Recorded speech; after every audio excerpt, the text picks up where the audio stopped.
la madrugada del 12 de junio de 1650, en la villa de San Salvador, una quietud antinatural asfixiaba el aire. No era la calma previa al amanecer, sino el pesado aliento de un presagio, el eco de un secreto que, como una serpiente, se había enroscado en el corazón de la devoción y el poder colonial. Los techos de teja, aún húmedos por el rocío nocturno, parecían ocultar algo, una verdad inconfesable que pronto estallaría con la fuerza de un rayo. En el monumental solar de don Rafael de Montalvo, donde cada piedra y cada viga de madera noble gritaban opulencia, un abismo se había abierto bajo el manto de la fe y el matrimonio. Este era un lugar donde la piedad se exhibía en público, mientras en privado, los deseos más primarios y prohibidos fermentaban en las sombras. La tragedia que estaba a punto de desatarse no era una más de las revueltas indígenas o de las intrigas políticas. Era un sacrilegio, un adulterio que involucraba a la esposa de un señor y a un siervo de Dios.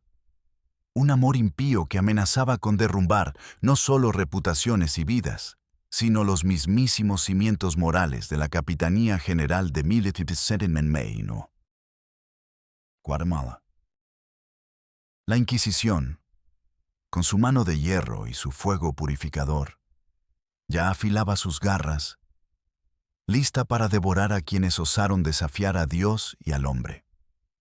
Este escándalo, nacido del alma de una mujer desesperada y un sacerdote tentado, dejaría una cicatriz eterna en la memoria de estas tierras, un eco de pecado y redención que resonaría por siglos. Si quieres conocer la verdadera historia de la tragedia que sacudió los cimientos de la fe y el poder en Centroamérica, suscríbete ahora y activa la campanita, porque esta historia te va a impactar desde el primer segundo. El San Salvador de 1650 era una ciudad nacida de la espada y la cruz, un bastión español erigido sobre las ruinas de Cuscatlán, el antiguo señorío Pipil. El aire olía a tierra húmeda, a cal y a los vapores dulces y ásperos de la caña de azúcar recién cortada, mezclados con el denso incienso que escapaba de las iglesias. Era una sociedad estratificada con la brutalidad de una pirámide invertida. En la cúspide, la exigua élite peninsular y criolla. En la base, la inmensa mayoría de indígenas, ya despojados de sus dioses ancestrales y sometidos a la servidumbre de la encomienda y el repartimiento, y los esclavos africanos, cuyas vidas eran una mercancía más valiosa que cualquier cosecha. Don Rafael de Montalvo era un pilar de esta estructura, un hombre cuya estirpe se remontaba a los conquistadores y cuya fortuna, vastísima, no conocía límites en estas tierras nuevas. Su apellido era sinónimo de poder. Su palabra, ley. Poseía extensiones inimaginables de tierras fértiles, donde los campos de añil se extendían hasta el horizonte, tiñendo de un azul intenso la economía colonial, y las plantaciones de cacao, tan preciadas como el oro, eran cultivadas con la sangre y el sudor de miles de almas. Su riqueza no solo se medía en fanegas de grano o libras de añil, sino en la propiedad de vidas humanas. Cientos de indígenas pipiles eran forzados a trabajar bajo el sol implacable. Sus espaldas curvadas por el esfuerzo, sus espíritus quebrados por el látigo y la fe impuesta. Los esclavos africanos, traídos de muy lejos, vivían en condiciones aún más inhumanas, sus chozas apiñadas en los límites de la hacienda, sus vidas un ciclo interminable de labor extenuante, enfermedades y castigos severos. La hacienda de los Montalvo, una fortaleza encalada con patios empedrados y altos muros, era un microcosmos del virreinato. Una fachada de orden, piedad y respetabilidad, ocultaba un motor de explotación incesante.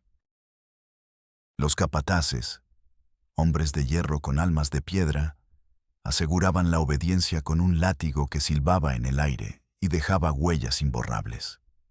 Las enfermedades tropicales y la desnutrición eran compañeros constantes de los oprimidos, y los gritos ocasionales de dolor se ahogaban en el vasto silencio de la llanura. El miedo era una constante silenciosa, una niebla que se arrastraba por las chozas de los jornaleros y los barrios de esclavos.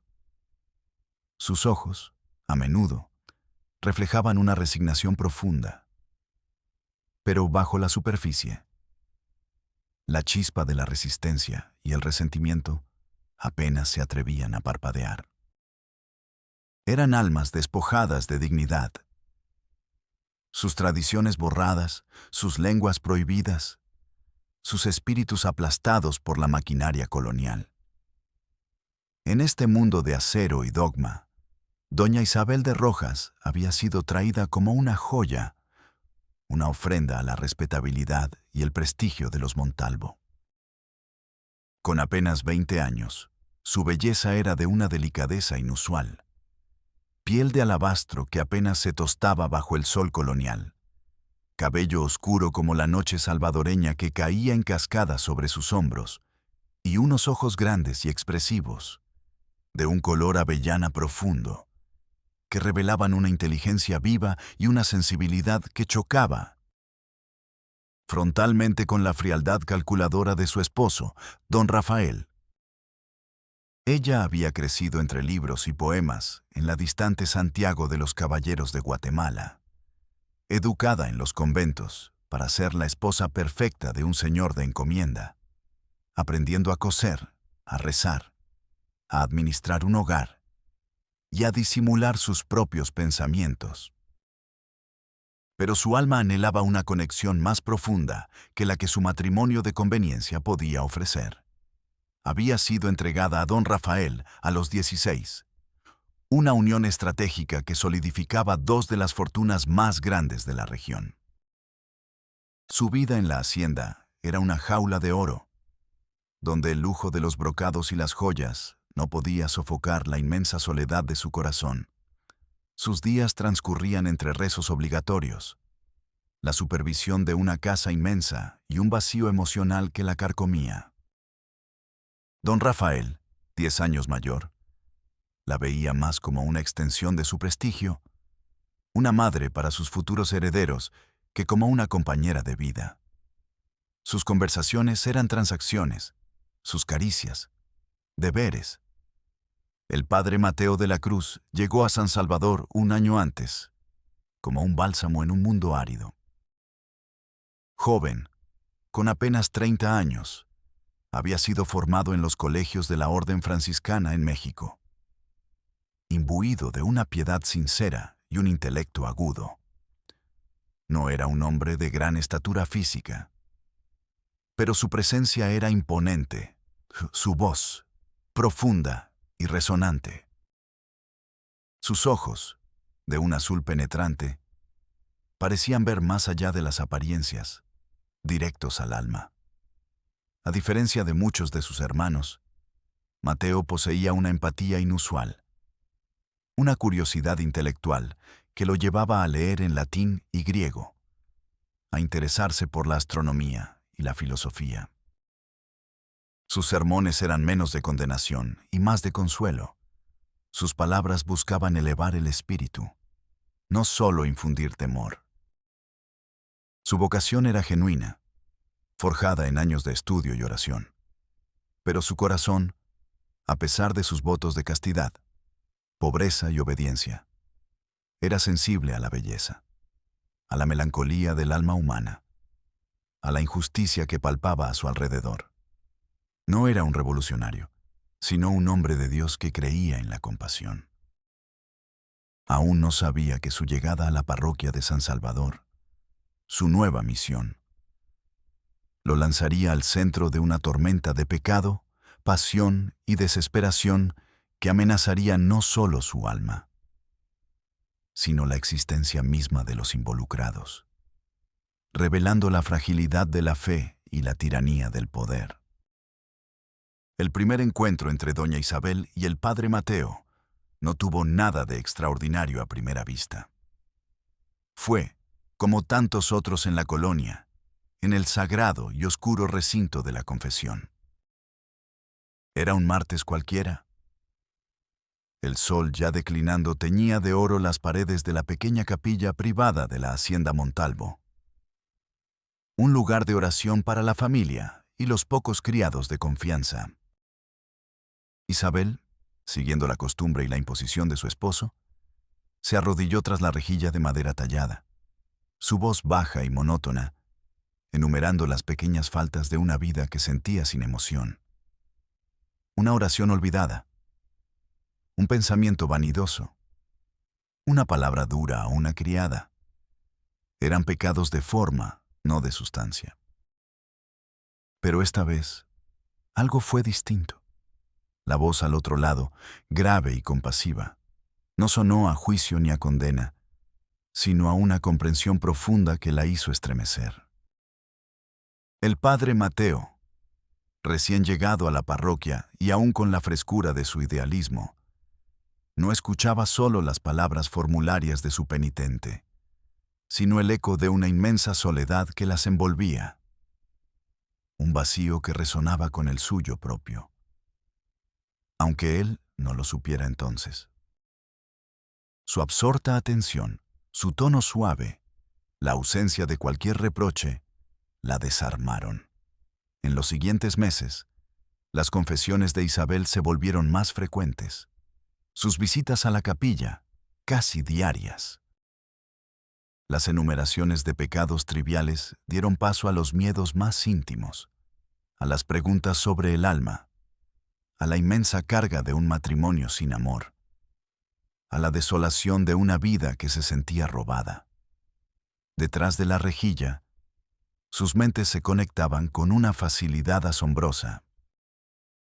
Descubrieron un amor mutuo por la poesía de Garcilaso y Fray Luis de León, por las discusiones filosóficas que desafiaban el dogma sin romperlo, por la belleza de la naturaleza que los rodeaba, invisible para otros. Eran conversaciones de intelectos y almas afines, una rareza en aquel mundo de dogmas estrictos y jerarquías inamovibles.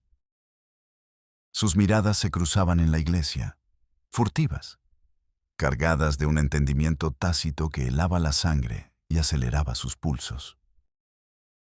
Un pequeño breviario, olvidado, en el atril de la capilla con una nota secreta escondida entre sus páginas. Una frase cifrada en un sermón que solo ellos dos podían descifrar. Se convirtieron en su lenguaje clandestino. Una forma de comunicarse sin palabras, sin dejar rastro. La capilla, el lugar más sagrado de la hacienda, se transformó paradójicamente en el santuario de su sacrilegio, el nido de su pecado. Bajo el manto de la fe, en el silencio sepulcral de la tarde, sus manos se buscaron en el confesionario.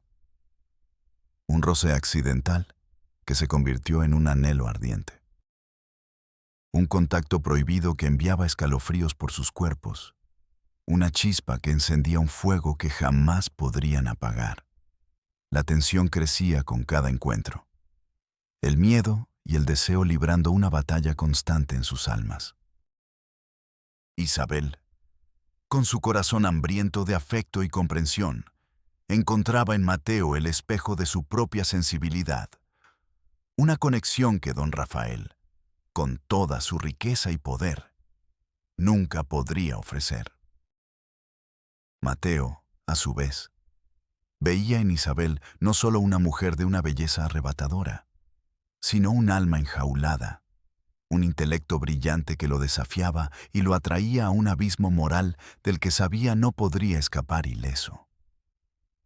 Sus votos, antes un refugio, ahora se sentían como una condena.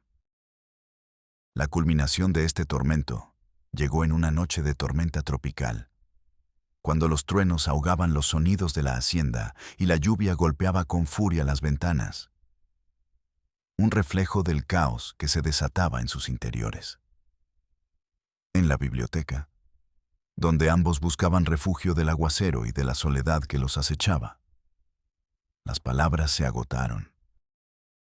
Las miradas, el aliento compartido en el silencio tenso, la desesperación de su situación, los empujaron a una comunión que ya no era de espíritu, sino de carne. Fue un acto de amor y de rebelión, de consuelo y de condena. La culpa los invadió al instante, un veneno dulce y amargo que se extendió por cada fibra de su ser. El secreto, ahora no solo un anhelo, sino un acto consumado, se cernía sobre ellos como una espada de Damocles. El terror los asaltó con una ferocidad inaudita. El terror a la Inquisición, a la furia desmedida de don Rafael, a la condena eterna que les prometía el infierno. Cada roce a partir de entonces, cada mirada, cada confesión, ahora una burla al sacramento, era una danza mortal al borde del abismo. El pecado había florecido, hermoso y terrible, y ahora vivía dentro de ellos, una bomba de tiempo latiendo al ritmo de sus corazones culpables. Y pronto, esa bomba se manifestaría de la forma más tangible y aterradora. Meses después de aquella noche, Isabel empezó a notar los cambios, pequeños malestares, náuseas matutinas que atribuía a un frío o a un mal de estómago, pero que supo, en la más íntima de sus fibras, que eran los primeros, inconfundibles síntomas de un embarazo. El terror la paralizó.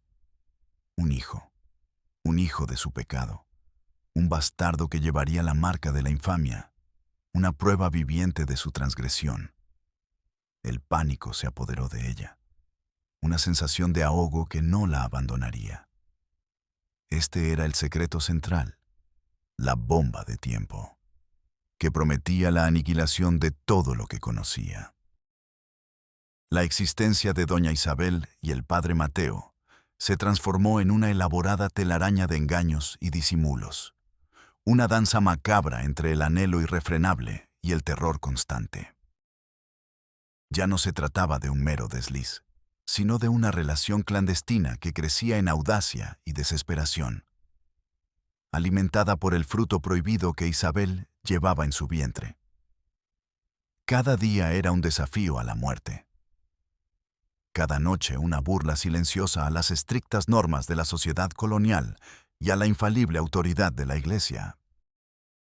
El miedo de Isabel a ser descubierta por don Rafael, a la infamia que se cerniría sobre ella y el hijo que crecía en secreto, la llevó al borde de la locura.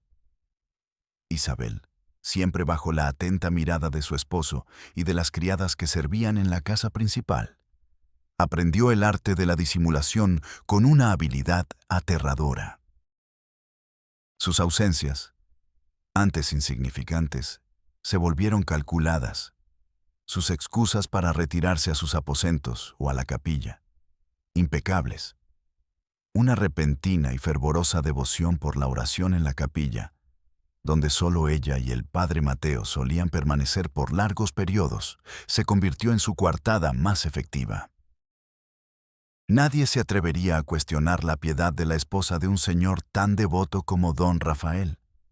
Sus cambios de humor, antes sutilmente melancólicos, ahora oscilaban entre una alegría febril tras un encuentro furtivo con Mateo y una culpa abrumadora que la sumía en profundas melancolías, a menudo disfrazadas de migrañas o fatiga femenina. Para ocultar el embarazo, que progresaba inexorablemente, comenzó a usar vestidos más anchos, telas gruesas y oscuras que disimulaban las incipientes curvas de su cuerpo. Se cubría con chales incluso dentro de la casa, alegando frío o una ligera indisposición. Cada comida se convirtió en un acto de fe, luchando contra las náuseas matutinas y el antojo inesperado que podía delatarla. La preocupación en sus ojos se hizo más profunda. Su sonrisa, más forzada. Don Rafael, un hombre cuya mente aguda para los negocios era solo superada por su instinto para el control férreo sobre su hacienda y su hogar, comenzó a notar los sutiles cambios en su esposa. Una nueva vitalidad que a veces se transformaba en distracción inusual durante las conversaciones. Una inusual insistencia en confesarse casi a diario con el joven padre Mateo, quien, a su vez, parecía más pálido y demacrado con cada semana que pasaba, con ojeras profundas que no disimulaba. Los ojos de don Rafael, antes fríos pero confiados, ahora se entrecerraban con una sospecha helada. Él no conocía la causa exacta, pero su instinto, forjado en la dura arena de la política colonial y el poder absoluto, le decía que algo estaba fundamentalmente mal en el corazón de su hogar. Era un hombre acostumbrado a la obediencia ciega, y la más mínima desviación de lo esperado era una afrenta a su autoridad. Fue María, una anciana esclava pípil, que había estado al servicio de la familia Montalvo por más de 40 años, quien se convirtió en la involuntaria, pero leal, confidente de este drama humano. María había visto demasiado en la hacienda. Nacimientos y muertes, amores ilícitos de señores con esclavas, crueldades inconfesables, secretos guardados bajo 7 llaves. Su silencio era tan antiguo como las montañas que rodeaban San Salvador. Había sido nodriza de Isabel. La había visto crecer de niña a mujer, y la amaba con una lealtad que iba más allá de la esclavitud. Observaba a Isabel con una mezcla de amor maternal, profunda tristeza y una intuición casi sobrenatural. Notó las marcas de agotamiento en los ojos de su ama, la forma en que su aliento se aceleraba al escuchar los pasos del padre Mateo, las horas que pasaba en la capilla que no eran solo de oración. Un día, mientras limpiaba la biblioteca, encontró un pequeño pergamino cuidadosamente oculto en un incensario, con una escritura que no era la de Isabel, pero que ella reconocía del joven sacerdote. Un poema de amor prohibido, disfrazado de alegoría religiosa. Con un nudo de pavor en el estómago, María decidió guardar el secreto. No era por fe en el sacrílego amor, sino por amor a Isabel, por el inmenso sufrimiento que veía en sus ojos y la terrible condena que se les venía encima. María se convirtió en el eslabón vital de su comunicación. Una sombra discreta que entregaba notas ocultas entre ramos de flores frescas que llevaba al altar o bajo los objetos de la sacristía. Su presencia silenciosa, su mirada cómplice, eran el único consuelo para Isabel, el único alivio en su constante terror y soledad. La tensión en la hacienda se volvió palpable, una densa niebla que flotaba sobre los patios. Los sirvientes, aunque temían hablar, susurraban en las cocinas y los lavaderos. Las miradas se cruzaban, llenas de conjeturas. El padre Mateo, consumido por la culpa y el deseo, por el pecado y la santidad, predicaba con una pasión febril, su voz a veces quebrándose en medio de un sermón, su mirada perdida en la lejanía. Se flagelaba en secreto en las noches, buscando una redención que nunca llegaba, solo para volver a caer en los brazos de Isabel, atrapado en un ciclo vicioso de pecado y arrepentimiento que lo estaba destruyendo. El plan, si es que se le podía llamar así, no era de escape, sino de perpetuación. Era un plan desesperado para vivir un amor prohibido bajo el yugo de la condena. Una apuesta suicida contra el destino. Sabían que cada día era un riesgo, cada noche una eternidad de miedo. No podían huir. ¿A dónde iría una esposa de un señor de encomienda o un sacerdote defrocado en el Nuevo Mundo? El mundo colonial no ofrecía refugio a tales transgresiones. Su única trama era la de la supervivencia del secreto, la de la continuación de su amor en las sombras, la de ocultar el creciente vientre de Isabel. Isabel llegó a confesarle a Mateo su miedo constante a ser descubierta, a la ira de su esposo, a la hoguera de la Inquisición, no por brujería, sino por impureza, por el crimen de adulterio y sacrilegio.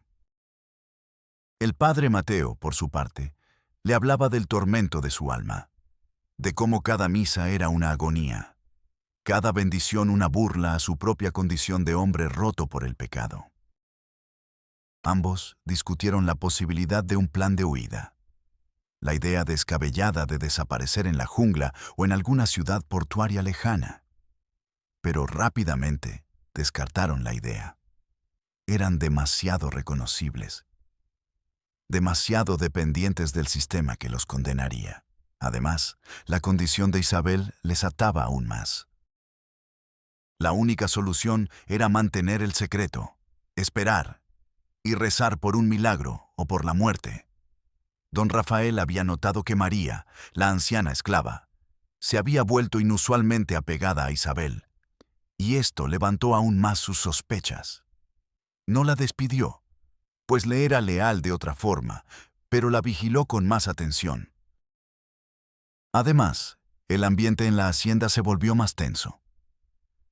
Las visitas de don Rafael a la capilla eran ahora más frecuentes.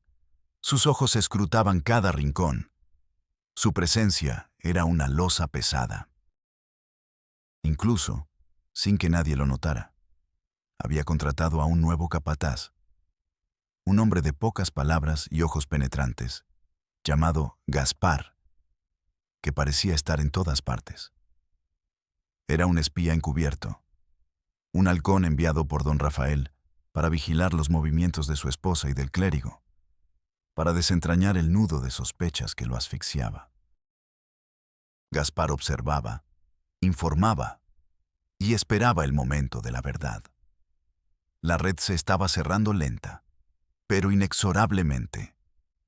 La bomba de tiempo estaba a punto de explotar, y el eco de su explosión resonaría en los salones del poder y la fe.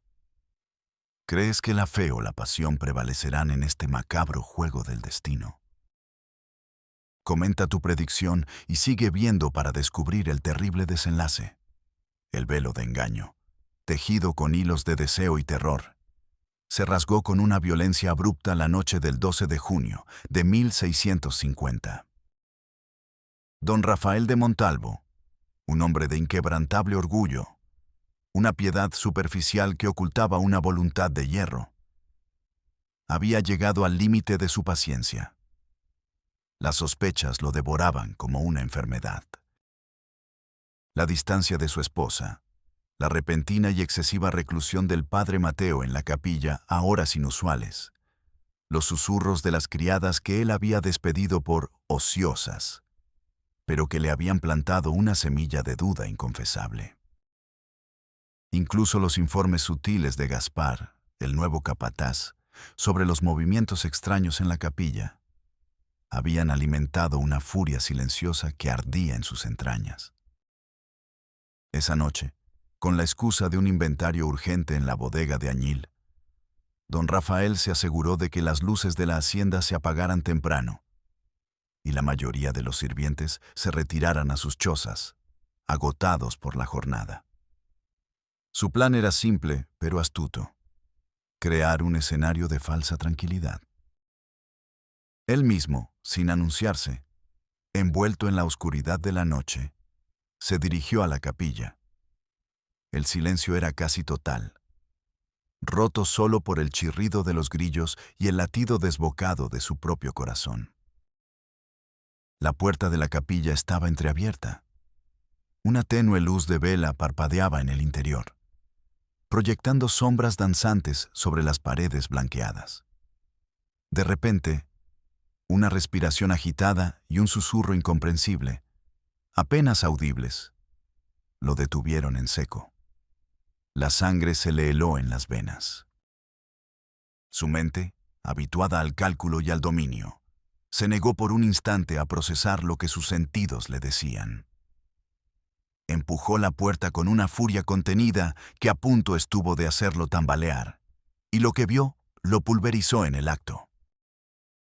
Allí, en la penumbra, bajo la imagen de un Cristo crucificado que parecía observarlos con ojos de piedra, el padre Mateo y doña Isabel estaban arrodillados juntos, no en oración.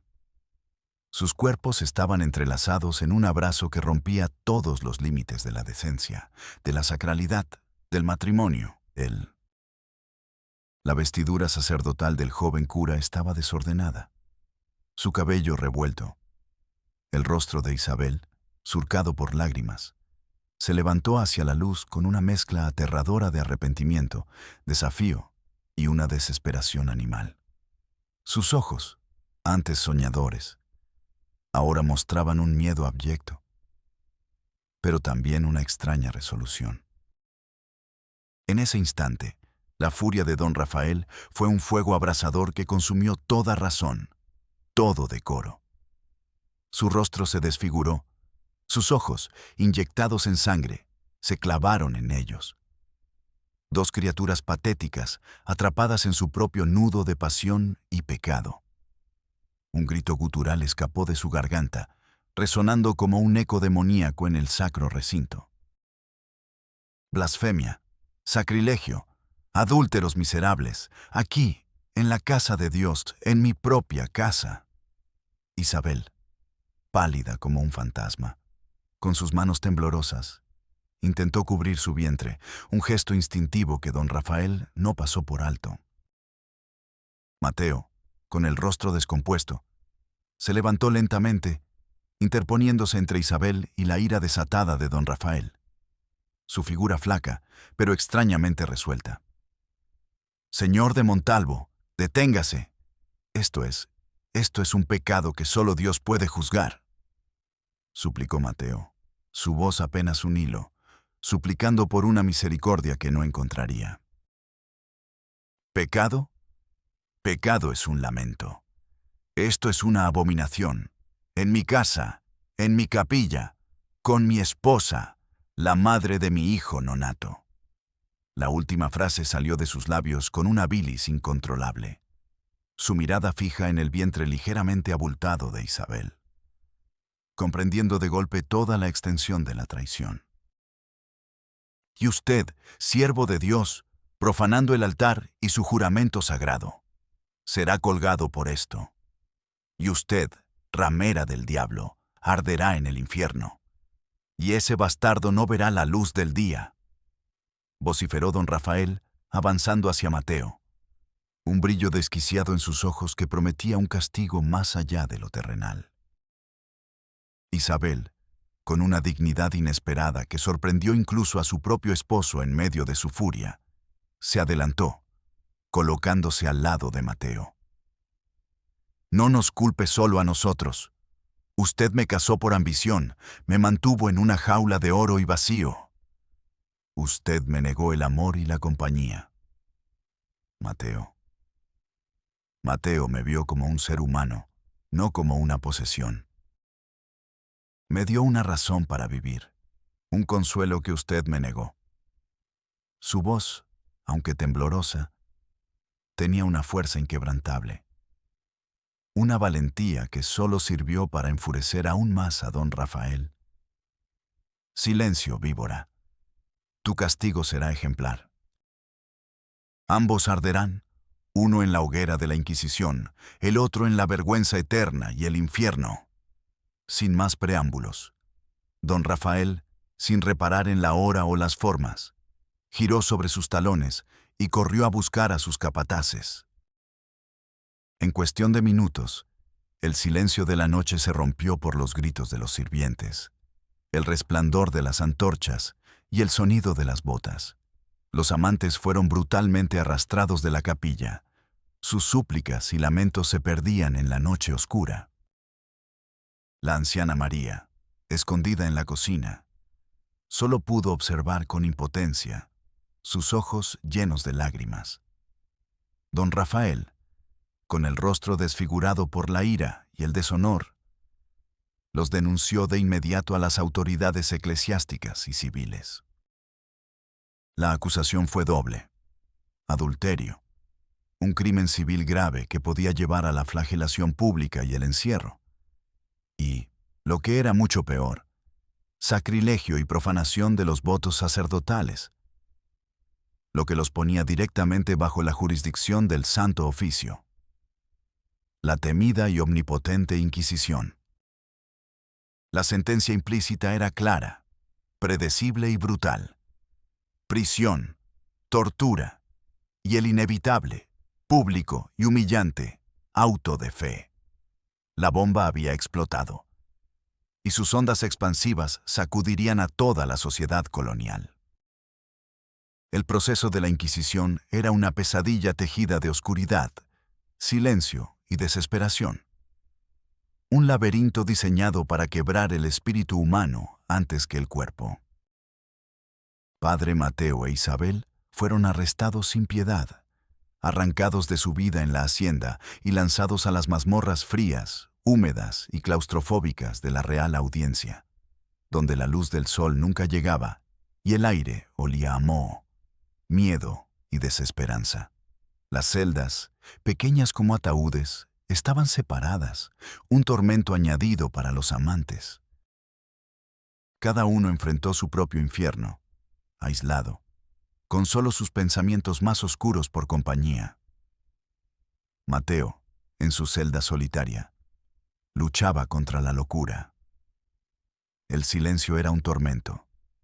Las ratas corrían por los rincones, y el goteo constante de agua desde el techo parecía el tic-tac de su propia condena.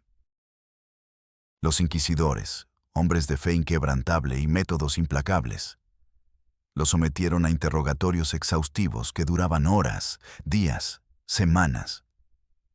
No había espacio para la piedad, solo para la confesión y la purificación. Cada pregunta era un martillo que golpeaba en su alma. Cada silencio era una acusación. Cada negación un pecado aún mayor. Le recordaban sus votos sagrados, la santidad que había profanado, el escarnio que había traído a la Iglesia y a su orden. Le hablaban del fuego eterno del infierno, de la condenación de su alma si no confesaba completamente. No solo su pecado, sino el de Isabel, intentando que se culparan mutuamente en una perversa danza de manipulación. Lo privaron de sueño, de alimento, de dignidad. Su mente, antes aguda, comenzó a nublarse. El padre Mateo, consumido por la culpa, con la mente borracha por la falta de sueño y la presión incesante, terminó confesando no solo su relación, sino también la tentación que Isabel había ejercido sobre él. Una debilidad de la carne, un último intento desesperado por salvar su alma de la condenación eterna, o al menos mitigar la pena que sabía. Inevitable. Sus palabras se retorcieron en su boca, un veneno para sí mismo y para ella. El destino de Isabel fue aún más brutal, aunque no le aplicaran las mismas torturas físicas. Como mujer, y como la esposa de un hombre poderoso y respetado como don Rafael, su pecado era una mancha aún mayor en el honor familiar y en la piedad de la colonia. Los interrogatorios la desnudaron de su dignidad. Sus palabras distorsionadas para encajar en el molde de la herejía, la lascivia y la brujería, aunque de esto último no había pruebas. La amenazaron con el látigo, con la vergüenza pública, con la tortura de su cuerpo frágil y con la pérdida del hijo que aún no había nacido. El tormento de la humillación, la amenaza constante de la flagelación pública y el encierro perpetuo en un convento la quebraron. Isabel, al final, también confesó, no solo por miedo a la tortura que prometían, sino por el agotamiento de su espíritu. Confesó su amor prohibido, su inmensa desesperación, la soledad que la había empujado a los brazos de Mateo, la promesa del hijo. Pero mantuvo una última reserva. Nunca le culpó a él por completo, sino a las circunstancias, a su propia necesidad de ser amada. El clímax de esta tragedia humana llegó con el auto de fe. No fue una hoguera de purificación, pero la humillación pública fue un tormento que quemó más profundo que cualquier fuego. Una agonía para el alma que superaba al castigo físico. En una plaza central de San Salvador, abarrotada por una multitud silenciosa y asombrada, que observaba con una mezcla de curiosidad, temor y piedad, se erigió un cadalso. Las campanas de la iglesia tocaban a duelo, un sonido lúgubre que se extendía por toda la villa. Padre Mateo e Isabel fueron arrastrados hasta el tablado, sus rostros pálidos y demacrados, sus ojos hundidos y vacíos. Mateo, despojado de sus vestiduras sacerdotales, con su cabeza afeitada, se le hizo vestir el San Benito, una túnica de lana amarilla con cruces de San Andrés rojas, símbolo de su herejía y su penitencia. El sacerdote que dirigía el acto, con voz atronadora que resonaba en la plaza, leyó las sentencias. Mateo, por sacrílego, quebrantador de sus votos de castidad y deshonrador de la Iglesia, fue condenado a ser defrocado públicamente, a una flagelación de 100 azotes que recibiría allí mismo, y a la reclusión perpetua en una remota misión en lo más profundo de la selva del Petén, despojado de todo contacto con el mundo civilizado. Su nombre, borrado de los registros de la orden. La multitud observó en un silencio sepulcral el castigo de Mateo. Sus gritos ahogados con cada azote, su cuerpo joven retorciéndose de dolor mientras la sangre manchaba el San Benito. Fue un espectáculo de horror y piedad forzada. Isabel, vestida con un San Benito similar, aunque sin las cruces, fue condenada por adulterio y complicidad en el sacrilegio. Su pecado más terrenal, pero igualmente condenado. Su sentencia fue un golpe más sutil, pero quizás más cruel. Reclusión de por vida en un convento de clausura, las Hermanas de la Penitencia de Santa Clara, donde viviría en silencio, en oración perpetua, despojada de su nombre y de su identidad, su cabello cortado a ras, su belleza marchitándose tras los muros de piedra, una tumba en vida. El hijo, el pequeño secreto que había detonado todo, no fue mencionado explícitamente en la condena pública. Sin embargo, su destino ya estaba sellado. Sería entregado a una institución de caridad de la Iglesia o a una familia lejana, borrado de la memoria, como si nunca hubiera existido. No hubo un grito de venganza para don Rafael. Su venganza ya se había cumplido. Vio a su esposa despojada de todo, a su amante castigado y borrado del mundo. Pero la victoria era amarga. La hacienda de los Montalvo, antes un símbolo de poder inquebrantable, quedó manchada por la infamia y el escándalo. La vergüenza era el único heredero real de su nombre. La catástrofe había consumado su obra. La Plaza Mayor de San Salvador nunca volvió a ser la misma después de aquel auto de fe. El aire, se decía entre los lugareños, seguía cargado de los lamentos ahogados del padre Mateo y del silencio roto de doña Isabel.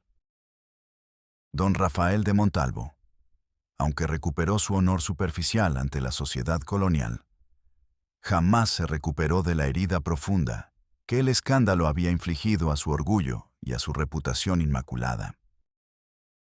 Su figura, antes imponente, se encorvó. Su rostro se surcó de arrugas prematuras, y sus ojos se volvieron aún más fríos, reflejando una amargura perpetua. La hacienda Montalvo, antes bulliciosa y próspera, se sumió en un silencio gélido, roto solo por el murmullo del viento entre los cañaverales. Los esclavos y los indígenas, que habían sido testigos mudos del drama, ahora trabajaban con una mezcla de miedo y una silenciosa compasión por la dama que había osado amar más allá de los límites.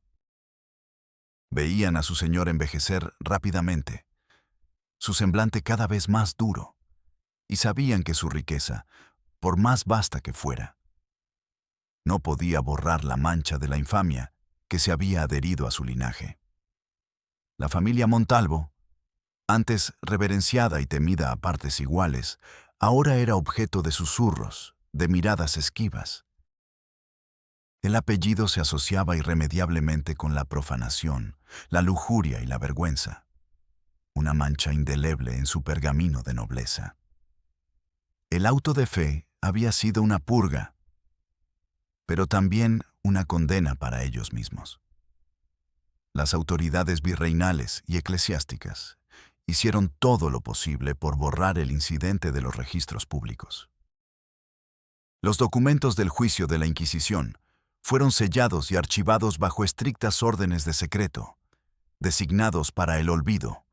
Los nombres de Mateo e Isabel se evitaron en los sermones, en las proclamas y en las conversaciones oficiales. Se prohibió expresamente hablar del pecado de la capilla y del sacrilegio de Montalvo. Pero la memoria popular es tenaz, y las historias prohibidas son las que más persisten, susurrándose de boca en boca, de generación en generación.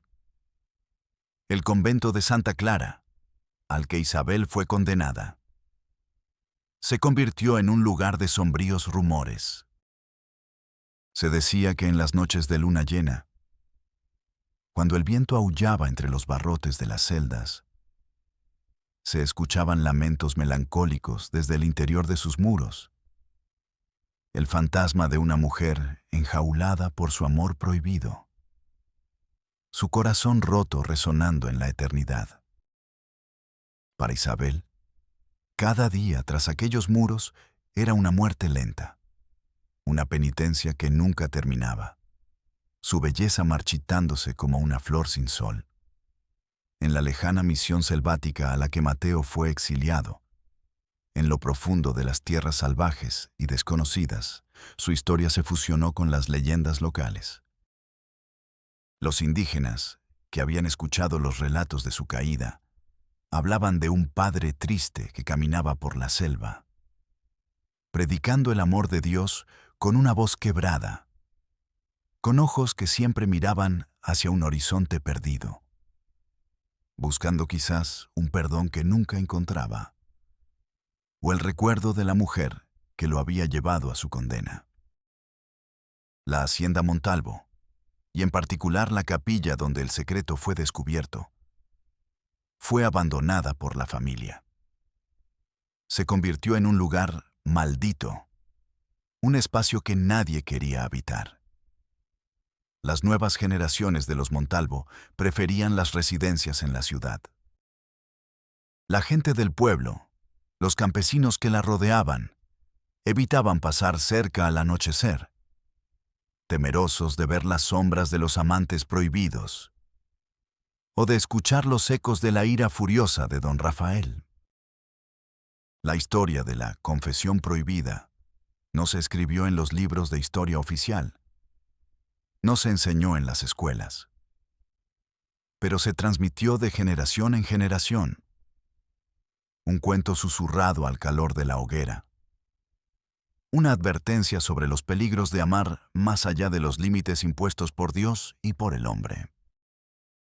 El hijo de Isabel y Mateo, cuyo destino fue borrado de los registros, se desvaneció en el anonimato de la colonia, su existencia negada para proteger la fachada. No hubo un hijo secreto que llevara el legado, sino la leyenda misma, una cicatriz imborrable en el alma de San Salvador. Un recordatorio de que ni la fe ni el poder pueden controlar los deseos más profundos del corazón humano. Siglos después, en pleno siglo XXI, la villa de San Salvador se ha transformado en una bulliciosa capital, una metrópolis moderna con el pulso acelerado del progreso. Pero las viejas historias nunca mueren del todo. Permanecen como fantasmas en la memoria colectiva, ecos en las ruinas y susurros en el viento. Fue un historiador aficionado, un profesor universitario apasionado por los misterios coloniales que pasaba sus veranos en el Archivo General de Indias en Sevilla, quien tropezó con un legajo polvoriento y apenas legible. Entre cientos de casos de brujería, herejía y apostasía, encontró la transcripción detallada del juicio del padre Mateo de la Cruz y las confesiones de doña Isabel de Rojas. Las palabras, escritas hace más de 300 años, eran la validación silenciosa de las leyendas que aún se susurraban en los rincones más antiguos de San Salvador, las viejas casonas coloniales y los mercados callejeros. La antigua hacienda Montalvo, ahora apenas un conjunto de ruinas devoradas por la vegetación tropical, aún se erige en las afueras de la ciudad. Sus muros desgastados por el tiempo, sus cimientos corroídos por la humedad y el olvido. Pero sus piedras aún guardan los secretos de un amor que desafió la fe y la moral. La capilla, apenas una estructura en ruinas, sigue en pie, un testigo mudo de la tragedia que se desató entre sus paredes. Lo que ocurrió en aquel sagrado recinto, entre la oscuridad y la luz de una vela, fue un recordatorio eterno del poder inmenso de la pasión humana, de la fragilidad de las normas sociales y de la tiranía de la intolerancia. Fue la historia de cómo la dignidad humana, el anhelo por una conexión genuina y la búsqueda de la felicidad, pueden chocar violentamente contra la hipocresía, el dogma rígido y la crueldad inherente a un sistema de poder absoluto. La tragedia de Mateo e Isabel no es solo un relato de pecado y castigo, sino una profunda reflexión sobre el precio de la libertad del espíritu, el sacrificio que a veces se exige por seguir los dictados del corazón, y la forma en que el poder, tanto temporal como espiritual, puede aplastar la individualidad. Su historia no es solo un cuento de fantasmas, sino una oda a la resistencia del espíritu humano, a la búsqueda de la verdad personal, incluso si esa búsqueda lleva a la perdición. Sus almas, separadas en vida y en castigo, encontraron una unión imperecedera en la memoria colectiva, un eco de su amor que el tiempo no ha podido borrar. ¿Crees que el amor puede desafiar incluso la condena eterna? ¿Qué precio estás dispuesto a pagar por la verdad de tu corazón, por la libertad de tu espíritu? Déjanos tu opinión en los comentarios y suscríbete para más historias que revelan las verdades ocultas de nuestro pasado. Historias que nos recuerdan que la historia no solo se escribe con tinta, sino con sangre, lágrimas y pasión.